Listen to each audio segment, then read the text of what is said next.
नमस्कार, मी सौ मयुरी नरावार. अम्मा न्यूज मराठी बातमीपत्रामध्ये आपले स्वागत आहे. पाहूया आजच्या ठळक बातम्या. टी काँग्रेसने तिकीट वाटप प्रक्रिया सुरू केली. उमेदवारांकडून अर्ज मागवणे.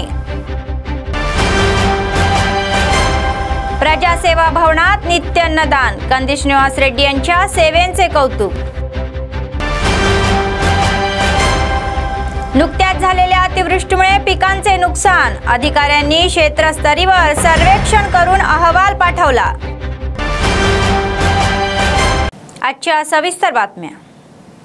आगामी विधानसभा निवडणुकीत विजय मिळवण्याच्या उद्देशाने टी काँग्रेसने निवडणूक कसरत सुरू केली आहे.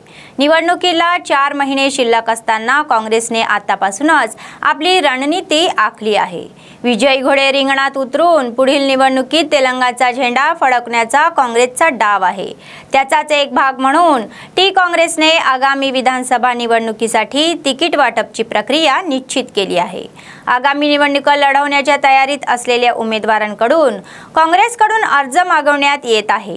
टी काँग्रेसने जाहीर केले आहे की या महिन्याच्या 18 ते 25 तारखेपर्यंत अर्ज प्राप्त होतील. अर्ज फी तेलंगणा पीसीसीने निश्चित केली आहे. बीसी उमेदवारांसाठी अर्ज फी 25,000 रुपये आणि ओसी उमेदवारांसाठी 50,000 रुपये देण्याचा निर्णय घेतला आहे. एससी आणि एसटी उमेदवारांसाठी अर्ज फी माफ केली आहे. अर्जांसोबत प्रतिज्ञापत्रही घेतले जाणार असल्याचे दिसते. दरम्यान काँग्रेस स्क्रीनिंग कमिटी आणि पीसीसी निवडणूक समितीद्वारे या अर्जाची छाननी केली जाईल आणि काँग्रेस पक्षाने मतदारसंघ म्हणून केलेल्या सर्वेक्षण अहवालाच्या आधारे उमेदवार निश्चित केले जातील. काँग्रेसच्या पहिल्या टप्प्यातील उमेदवारांची यादी पुढील महिन्यात जाहीर होणार असल्याचे टी काँग्रेसने आधीच जाहीर केले आहे.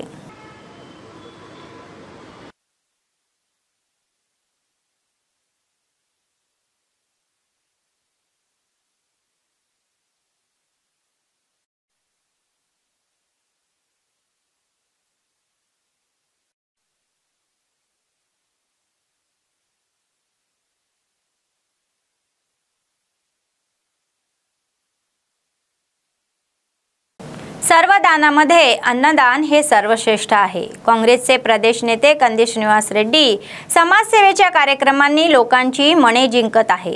KSR फाउंडेशनच्या माध्यमातून त्यांनी प्रजासेवा भवनात नित्य अन्नदान कार्यक्रम चालू केले आहे. कंदी श्रीनिवास रेड्डी हे त्याच गटाचे आहे. गोरगरिबांची भूक भागवण्याच्या निर्धाराने सुरू झालेला हा नित्य अन्नदान उपक्रम अव्याहतपणे सुरू आहे आणि लोक त्यांना आशीर्वाद देत आहेत.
दुसऱ्या नेमणे चिंता वाढली। MPHAची पदे भरण्यासाठी राज्य सरकारने जारी केलेली अधिसूचना रद्द करून त्यांना नियमित करावेत। या मागणीसाठी Telangana united medical health employees युनियनने जिल्हाधिकारी कार्यालयासमोर तंबू ठोकून संप केला। या शिबिराला राजकीय पक्षाचे नेते आणि नागरी समाजाच्या नेत्यांनी भेट देऊन एकता व्यक्त केली।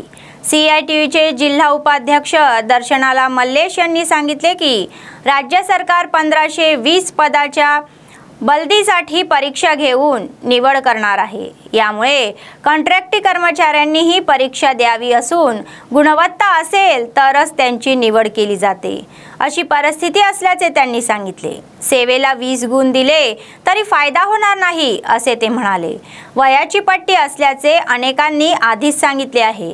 त्यांना त्यांच्या सेवा ज्येष्ठतेनुसार रिक्त पदे नियमित करण्याची विनंती करण्यात आली आहे। त्यांना ही अधिसूचना त्वरित रद्द करायची आहे, तसेच इतर पगार व समस्या सोडवण्याची मागणी केली, अन्यथा संपावर जाणार असल्याचे त्यांनी स्पष्ट केले। నోటిఫికేషన్ ఏఎన్ఎంల హైకత నోటిఫికేషన్ రద్దు చేసేంత వరకు కాంట్రాక్ట్ ఏఎన్ఎంల రెగ్యులర్ చేసేంత వరకు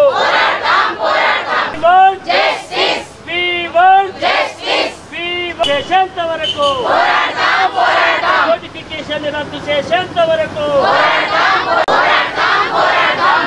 నోటిఫికేషన్ రద్దు చేసేంత వరకు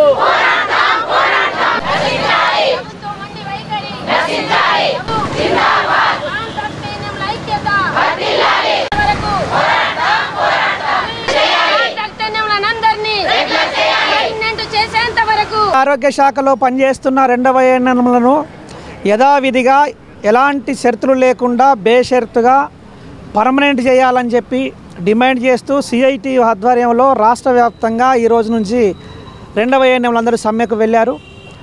రాష్ట్ర ప్రభుత్వం వెంటనే తక్షణమే స్పందించి వాళ్ళ సమస్యను పరిష్కరించి బేషరతుగా రెగ్యులర్ చేయాలని చెప్పి డిమాండ్ చేస్తున్నాం। ఏ డిపార్ట్మెంట్లో పనిచేసినటువంటి మెడికల్ ఆఫీసర్లను రెగ్యులర్ చేశారు, అట్లనే మేల్ ఎంప్లాయీస్ని రెగ్యులర్ చేశారు। మరి వీళ్ళని రెగ్యులర్ చేయడానికి మీకు ఏం ఆటంకం వస్తుంది అని చెప్పి మేము ప్రభుత్వాన్ని ప్రశ్నిస్తూ ఉన్నాం। కేవలం కక్ష సాధింపు చర్య తప్ప ఇది ఇంకోటి కాదు। అందుకనే ముఖ్యమంత్రి గారు స్పందించి వెంటనే ఆ నోటిఫికేషన్ రద్దు చేసి బేషరతుగా వాళ్ళను రెగ్యులర్ చేయాలని చెప్పి డిమాండ్ చేస్తూ ఉన్నాం। రెగ్యులర్ చేసేంత వరకు వారు చేసేటటువంటి పోరాటానికి CPM పార్టీగా మా వంతు సంపూर्ण మద్దతును తెలియజేస్తాము। या महिन्याच्या 18 तारखेला आदिलाबाद येथे सरदार सर्वाई पापण्णा गौड पुतळ्याचे अनावरण सरदार सर्वाई पापण्णा गौड पुतळा व्यवस्था समितीचे अध्यक्ष भूमा गौड यांनी 373वी जयंती कार्यक्रम यशस्वी करण्यासाठी बोलवले।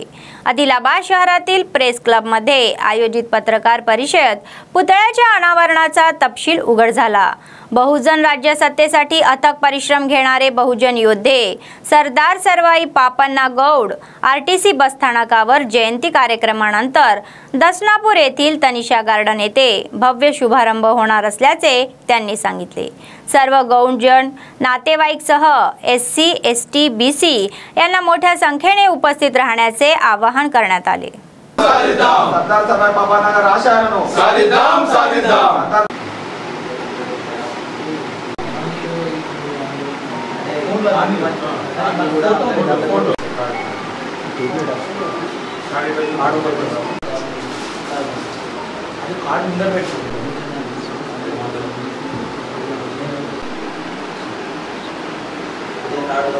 జై జై గౌడ జై గౌడ జై జై గౌడ జై BC జై జై BC జై గౌడ జై జై గౌడ। సర్దార్ సర్వాయి పాపన్న గౌడ్ యొక్క 373వ జయంతిని పురస్కరించుకొని ఆదిలాబాద్ నడిబొడ్డున బస్టాండ్ ముందర గల విగ్రహ ప్రతిష్టాపనను అండ్ విగ్రహ ప్రారంభోత్సవ కార్యక్రమం జరపబడుతుంది। కావున గౌడ కులస్థం అందరూ జయంతిని పురస్కరించుకొని విగ్రహ ఆవిష్కరణకు 18వ తారీఖు ఉదయం 11:30 విగ్రహ ఆవిష్కరణ ఉంటుంది। అందరు గౌడ కులస్తులందరూ ప్రతి ఒక్కరూ అధిక సంఖ్యలో పాల్గొని విజయవంతం చేయాలని కోరుకుంటున్నాము। అలాగే BC సంఘాల ప్రజాప్రతినిధులందరూ BC సంఘ అందరూ నాయకులందరూ కూడా వచ్చి ఈ కార్యక్రమాన్ని విజయవంతం చేయగలరని కోరుకుంటున్నాము। 12 ప్రాంతంలో తనిషా గార్డెన్లో మన గౌడ సంఘానికి సంబంధించి ఒక మీటింగ్ ఏర్పాటు చేసుకోవడం జరిగింది. అందరూ గౌడ కులస్తులందరూ రాగలరని కోరుకుంటున్నాను. यादव विद्यावंतुला वेदिकेचे प्रदेश अध्यक्ष चालकांनी व्यंकट यादव म्हणाले की येत्या 25 ऑगस्ट रोजी हैदराबाद येथे होणाऱ्या यादव युद्धभेरीत सर्व राजकीय पक्षांनी आगामी निवडणुकीत लोकसंख्येच्या आधारे जागा वाटप करण्याची मागणी केली आहे. जिल्हा मुख्यालयातील यादव संघाच्या इमारतीत यादव विद्यावंतुला वेदिका युद्धभेरी याच्या पूर्वतयारी बैठकीत ते बोलत होते. 22 आमदार, 7 MLC, 5 लोकसभा आणि राज्यसभेच्या जागा यादव आणि यादव पोट जातींना देण्यात याव्या असे नमूद करण्यात आले आहे. ते म्हणाले की सत्ताधारी पक्ष यादवांना मेंढ्या, म्हशी आणि गायीची नावे देऊन त्यांना गुरेढोरे म्हणून रोखत आहे. ते म्हणाले की तेलंगणात भावी यादव पिढ्यांना शिक्षणापासून दूर ठेवण्याचे षडयंत्र सुरू आहे.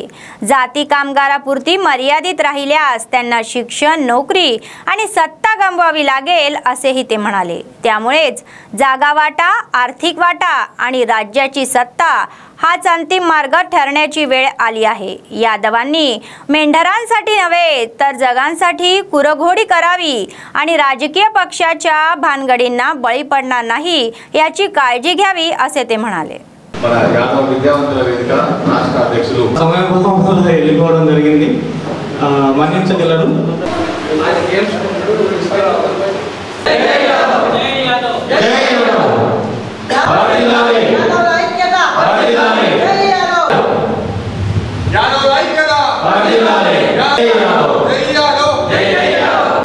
ఆగస్టు 25న హైదరాబాద్ లో జరిగే యాదవ్ యుద్ధ పేరుని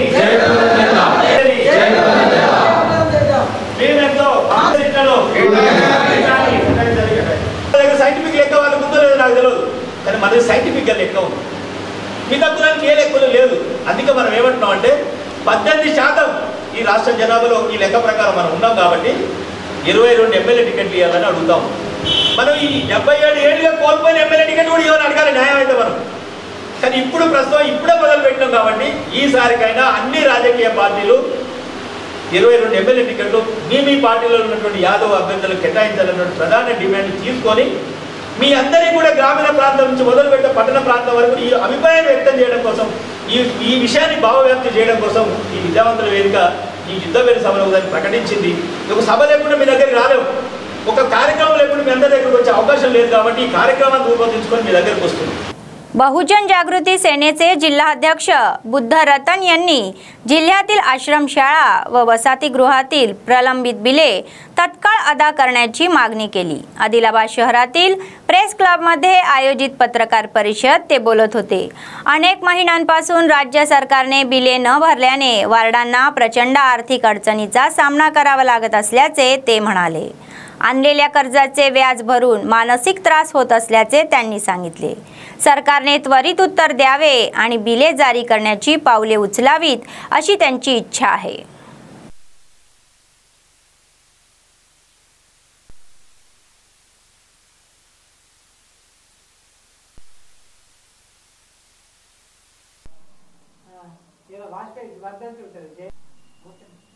బహుజన జాగృతి సేన నిరంతరం విద్యారంగ సమస్యల కోసం మరియు నాన్ ట్రైబల్ యొక్క సమస్య పరిష్కారం కోసం పోరాటం చేస్తూ ఉంది. అందులో భాగంగానే జిల్లా వ్యాప్తంగా ఎస్టీ ఆశ్రమ హాస్టళ్ళు కానీ సాంఘిక సంక్షేమ హాస్టళ్ళు కానీ మేము సర్వే చేయడం జరిగింది.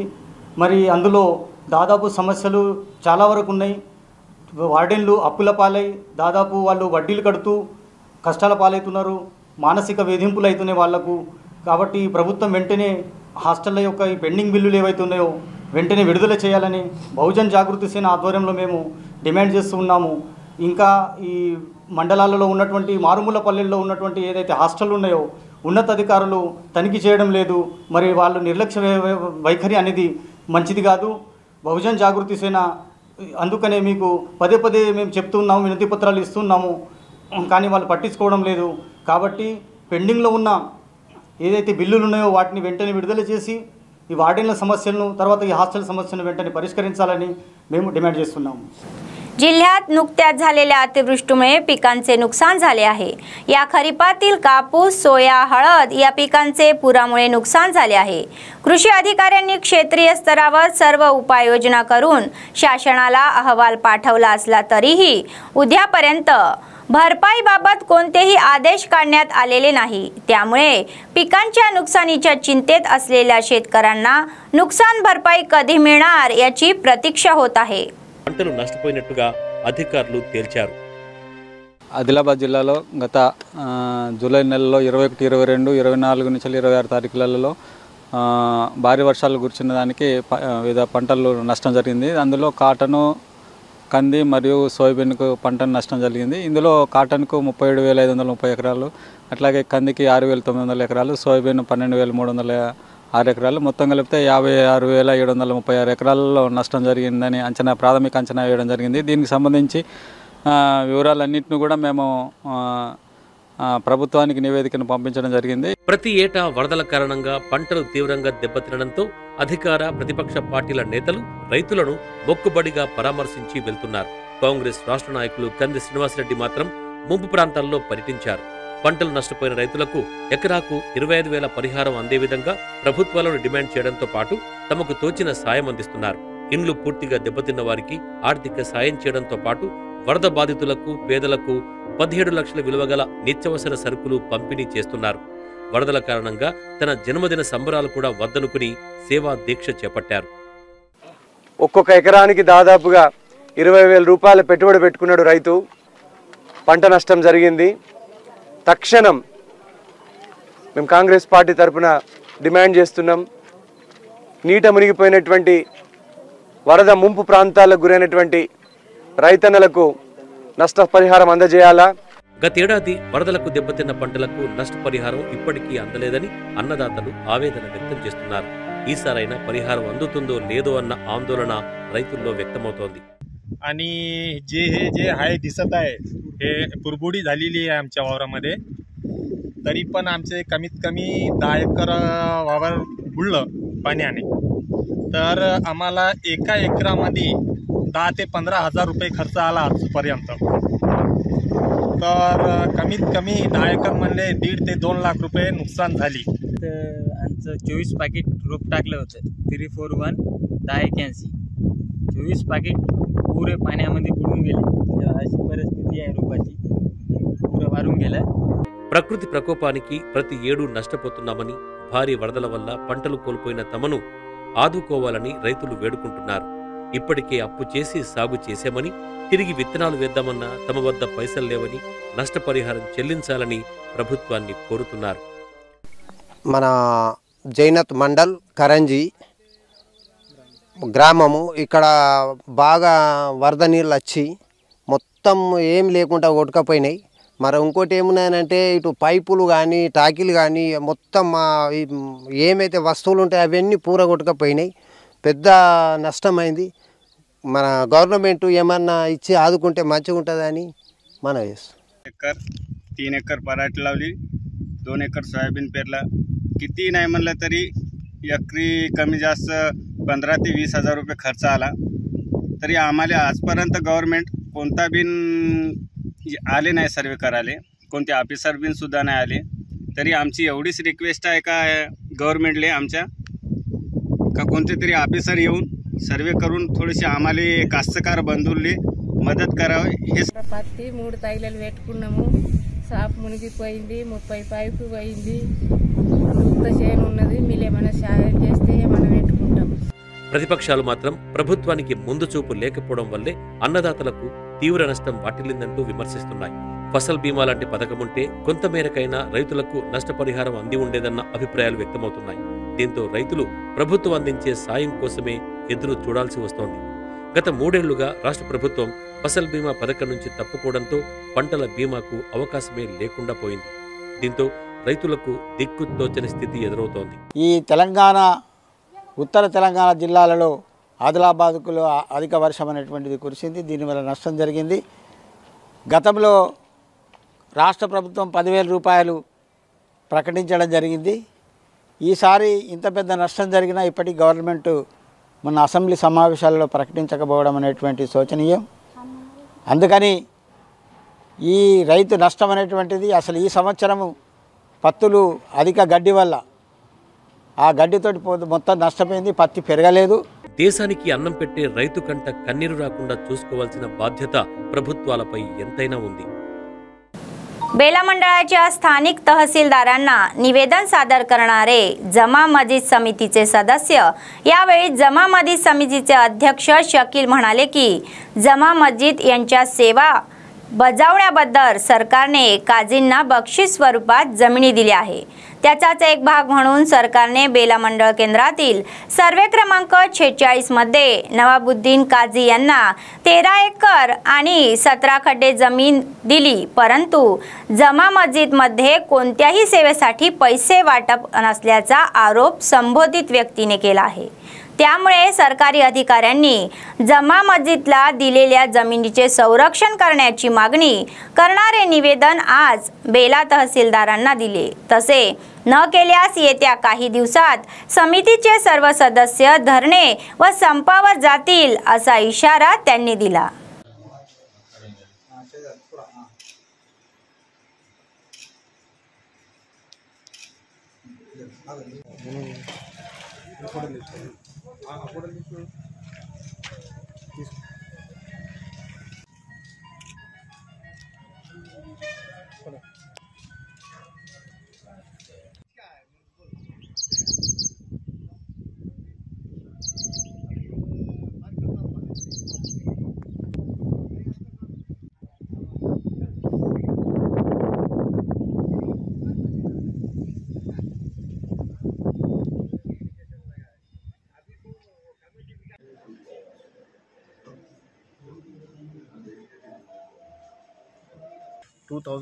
వరకు కాజీ నవాబుద్దీన్ అబ్దుల్ గనీ అనే వ్యక్తి ఆ భూమిని మా మస్జిద్ ఒక భూమి బేలా శివారంలో సర్వే నంబర్ 46 అని ఉన్నది.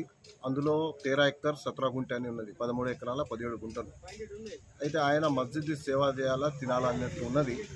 ఆయన మొత్తానికే మస్జిద్ సేవ వదిలిపెట్టాడు. అక్కడ తిరిగి కూడా చూస్తలేడు.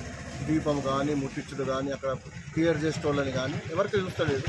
అందుకొరకు కమిటీ వాళ్ళు ఈ నిర్ణయం తీసుకొని మా మస్జిద్ భూమి దున్నుకొని తింటున్నాం కాబట్టి ఆ సేవ చేస్తలేదని మా మస్జిద్ కమిటీ వాళ్ళు 2007లో అప్పుడు మొహమ్మద్ సుబాన్ సాబ్ అని కమిటీ ఉండే, ఆ కమిటీ వాళ్ళు కేసు వేసింది. ఆ కేసు వేసిన తర్వాత 2007 నుంచి కేసు రన్నింగ్ అయింది. 2014లో సుశీల మేడం అని ఎంఆర్ఓ గారు ఉండే, అప్పటికి హైకోర్టు నుంచి మాకు ఒక జడ్జ్మెంట్ వచ్చింది. ఆ భూమిని ఏ పరిస్థితుల్లో అయితే ఉన్నది ఆ పరిస్థితుల్లో ఉంచాలా. ఈ పార్టీ కూడా వెళ్ళకూడదు, జామా మస్జిద్ కమిటీ కూడా వెళ్ళకూడదు, ఆయన కూడా వెళ్ళకూడదు. ఆ భూమిని ఎట్టి ఉన్నది అట్టే పరిస్థితుల్లో ఉంచాలన్నట్టు కోర్టు ఆదేశం, కోర్టు నిర్ణయం. ఆ కోర్టు నిర్ణయంని తిరస్కరించి 2014లో వచ్చిన కోర్టు నిర్ణయానికి తిరస్కరించి ఈ అబ్దుల్ గనీ నవాబుద్దీన్ అబ్దుల్ గనీ అనే వ్యక్తి ఆ భూమిని మోహన్ రెడ్డి సన్నాఫ్ రాజారెడ్డి మళ్ళా ఆయన కోడలు షబానా జహీరుద్దీన్ ఈ ఇద్దరి పేరిట జాయింట్ రిజిస్ట్రీ చేసి ఇచ్చి ఆ భూమిని అమ్మకంకు తీశాడు. ఈ కోర్టుని ఇచ్చిన ఆర్డర్ని తిరస్కరించి ఆయన అమ్ముతందుకు తీసిండు ఫోర్జరీ, ఈయన మీద కేసు వేసి ఆ భూమిని ఎలాగైతే కోర్టు తిరస్కరించింది 2014లో ఎట్లా ఉండే అట్లనే ఉండాలని చెప్పింది. ఆ నిర్ణయానికి ఎంఆర్ఓ గారు బేలా ఎస్ఐ గారు ఆధ్వర్యంలో ఆ భూమిని ఆ స్థలంను ఇచ్చిండ్రు. మరి ఆ ఎంఆర్ఓ గారు అప్పటికి ఉన్న ఎంఆర్ఓ గారు నిర్లక్ష్యం వహించారు, ఎస్ఐ కూడా నిర్లక్ష్యం వహించారు. ఆ దేవునికి గుర్తు ఆయన ఎట్లా ఏం హ్యాండిల్ చేసిండో అది తెలియదు. కాబట్టి ఈ భూమి కొనుగోలు చేసిండు మోహన్ రెడ్డి గారు. మళ్ళా షబానా బేగం అని జాయింట్ పట్టాలో రిజిస్ట్రేషన్ పోయి ఉన్నది. మళ్ళీ ఆ ఎస్టేట్మెంటు మా మొత్తం పాత డాక్యుమెంట్స్లను జమ చేసి ఎంఆర్ఓ గారికి వినంతి పత్రం పిటిషన్ ఇచ్చాము. సార్ మీరు కూడా ఈ మొత్తం మా దగ్గర ఉన్న డాక్యుమెంట్స్ను చూసి ఈ రిజిస్ట్రేషన్ను చూసి న్యాయం చేయగలరని ఆయనకు మెమోరాండం ఇచ్చాము. बातमी संपण्यापूर्वी पुन्हा एकदा ठळक बातम्या. टी काँग्रेसने तिकीट वाटप प्रक्रिया सुरू केली, उमेदवारांकडून अर्ज मागवणे. प्रजासेवा भवनात नित्य अन्नदान, कंदी श्रीनिवास रेड्डी यांच्या सेवेंचे कौतुक. नुकत्याच झालेल्या अतिवृष्टीमुळे पिकांचे नुकसान, अधिकाऱ्यांनी क्षेत्रस्तरीवर सर्वेक्षण करून अहवाल पाठवला। या होत्या आजच्या बातम्या। पुढच्या बातमीपत्रात पुन्हा भेटूया। तोपर्यंत पाहत रहा अम्मा न्यूज, सत्तेसाठी जनतेसाठी। नमस्कार।